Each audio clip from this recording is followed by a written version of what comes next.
Halo YouTube, kali ini saya akan bercerita atau review singkat tentang pengalaman saya menggunakan mobil Nissan Elgrand tahun 2008 dengan kapasitas mesin 2500 cc V6 CPU Jepang. Mobil ini sudah saya pakai sekitar 1 tahun, tidak ada keluhan yang berarti selama ini, masih nyaman-nyaman saja. Kira-kira bentuknya seperti ini. Untuk spek lengkap bisa cek di youtuber otomotif ya, mungkin lebih detail.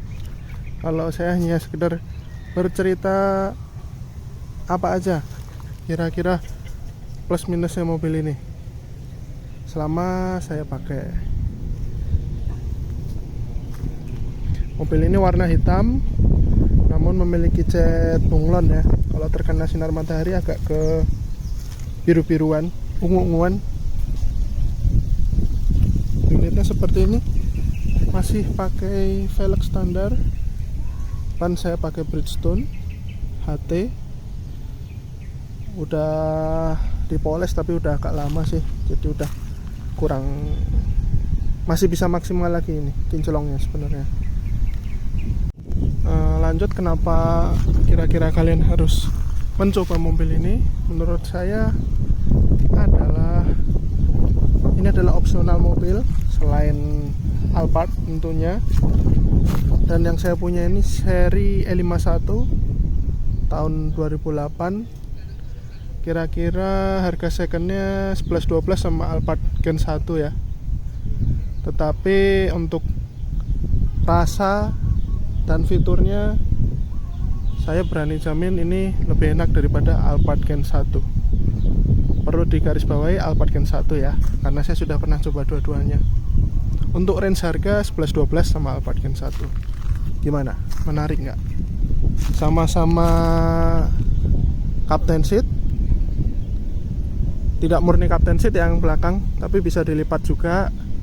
Terus konfigurasinya sama 2-3-3. Kalau Alphard kan 2-2-3, 2-2-2 lah. Kalau ini 2, tengah bisa diisi 3, belakang bisa diisi 3. Sama-sama sliding door, sama-sama sunroof, 2 sunroof. Nanti saya lihatkan. Untuk dimensi bodinya masih lebih besar sedikit ini ya daripada Alphard Gen 1. Oke, langsung kita coba masuk ke dalam kabinnya.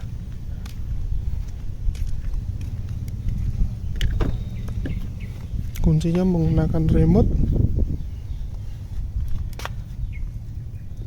namun masih ada tuas di sini untuk starter mobilnya. Coba kita siapkan dulu. Saya siapkan. Buka. Dari sunroofnya ya, kayak gini. Ini model pop up, bukan sliding. Sama seperti Alphard juga, cuman ditarik ke atas. Kemudian dashboardnya seperti ini. Ini bagian yang saya suka. Kenapa saya memilih mobil ini? Desain dashboardnya unik ya. Head unitnya bisa menyatu sampai sini, kayak naik bis modern. Ya, nyupir bis modern. Terus airbag tentu aja. Lalu dashboardnya di sini soft touch, sini juga. Kemudian panel AC, lubang AC-nya ada 3, banyak ya di sini. Lalu ini head unitnya masih sedikit menggunakan bahasa Jepang, tapi campur sih, ada bahasa Inggrisnya juga. Tapi zaman sekarang udah gampang, bisa kalian lihat pakai Google Lens. Contohnya seperti tombol-tombol ini, emang harus dihafalkan dulu ya. Nggak susah sih sebenarnya. Di sini ada knob matic-nya, P, RND, dan manual. Terus ini pintu bagian depannya, penyimpanannya banyak sekali. Ada bawah, tengah, dan bagian atas. Jendelanya yang depan kanan otomatis, lainnya belum. Dan ini adalah tombol sliding door belakang. Karena jendela belakang tidak bisa dibuka, maka hanya ada tombol sliding door. Kemudian yang bagian sini, ini ada spion retract-nya, lalu pintu, buka open pintu ada di sini. Sorry, yang di sini tadi adalah jendela row ketiga untuk menutup, tapi hanya sebatas tipis ya, hanya buka gini aja. Untuk pintu belakang ada di sini tombolnya. Kemudian yang unik lagi ada FS. Jadi lampu akan bergerak sesuai gerak setir. Bisa dinonaktifkan di sini. Kemudian yang ini untuk mengatur terang redupnya instrumen di depan. Kemudian ada trip reset di sini. Setirnya juga udah ada tombol-tombolnya. Satu lagi, ini hal yang menarik juga. Setirnya enak banget dipakai dan kelihatan masih mewah menggunakan aksen kayu di sini. Lanjut lagi, plusnya juga menurut saya ada pengaturan tirai belakang dan tirai samping, bisa ditutup dan dibuka lewat sini. Kemudian ini untuk pengaturan sunroof tengah ada di sini. Ini vanity mirrornya, ada lampunya. Kemudian ada lagi hal yang menarik, suaranya menurut saya bagus sekali, mirip-mirip Alphard Premium Sound lah. Ada banyak speaker, 1, 2, 3, banyak lah, hampir setiap pintu juga ada. Kemudian di tengah sini ada entertainment juga, layar nanti akan pop ke bawah. Kemudian joknya seperti ini, kulit dan fabric ya, campur captain seat, namun belum elektrik. Kita lanjut ke belakang. Ini tombol sliding doornya. Nah, di sini kapasitas tengahnya sangat luas sekali.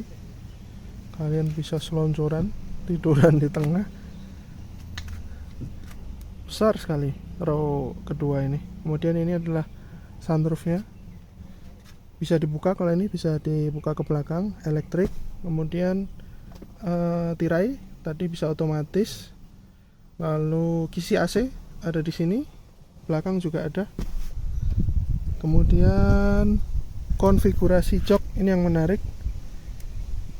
Jika kalian ingin tampil seperti captain seat, tinggal diturunkan bagian tengahnya. Saya contohkan. Nah, gini ya. Bisa buat sandaran tangan.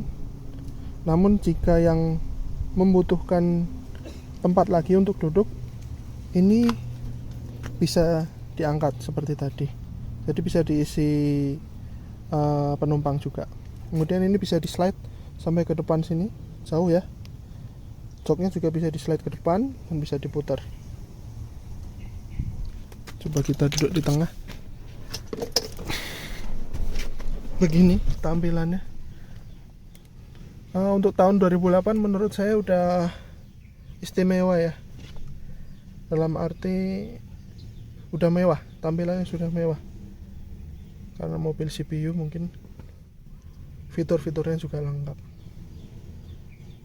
Kemudian bagian bawah sini ada remote untuk entertainment tengah dan AC. Tapi saya lepas, saya simpan. Remote-nya nanti ke knockdown, bisa dipasang di sini. Oke, kira-kira ini jika kalian duduk di row kedua Nissan Elgrand E51. Lanjut, saya ada di row ketiga. Di sini sangat-sangat luas ya. Nih, kakinya masih bisa, selonjoran. Sangat-sangat nyaman ketika kalian membawa full penumpang. Lalu, ini kaca yang saya ceritakan tadi. Ini hanya bisa buka sedikit gini ya. Kemudian yang di pintu juga tidak bisa dibuka, hanya bisa dibuka sedikit. tidak seperti Alphard yang bisa turun. Kemudian di belakang ini ada tombol tadi jendelanya, ini ada bottle holder, kemudian ini rail untuk melipat kursi belakang, jadi bisa dilipat ke sini. Row belakang juga dapat kisi AC. Kemudian apalagi, bottle holder juga. Udah sih, itu aja. Nah ini lampunya bagus ya, kualitas lampunya.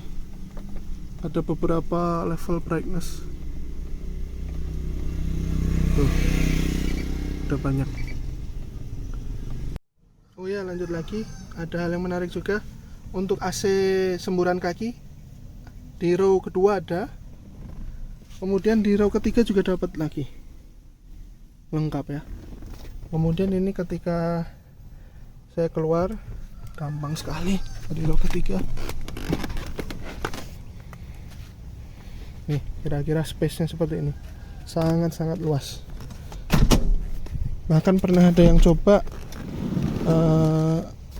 dibikin selonjoran ya, yang row 2 dilipat, kemudian kita duduk di row ketiga dan menggunakan jok ini sebagai kaki, tumpuan kaki, jadi bisa selonjoran atau bisa tidur.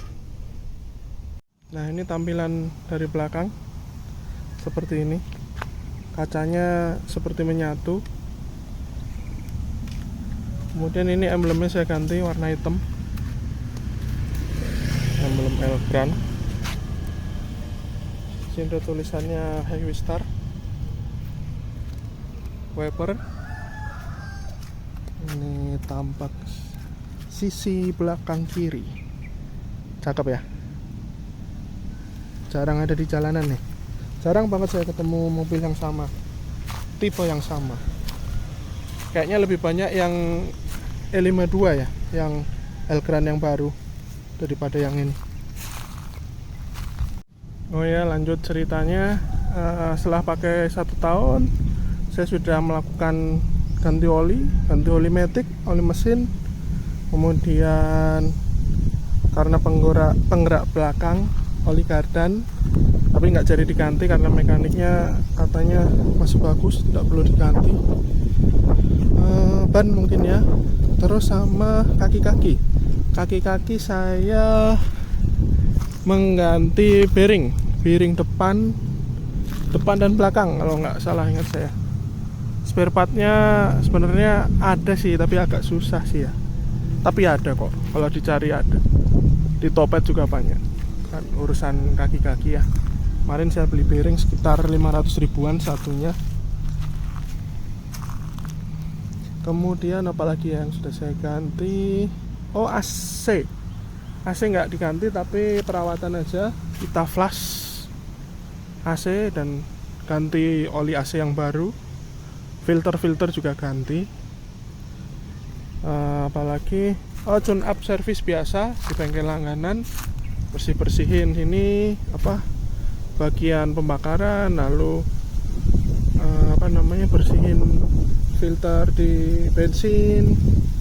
Ya kayak gitulah, ringan-ringan aja.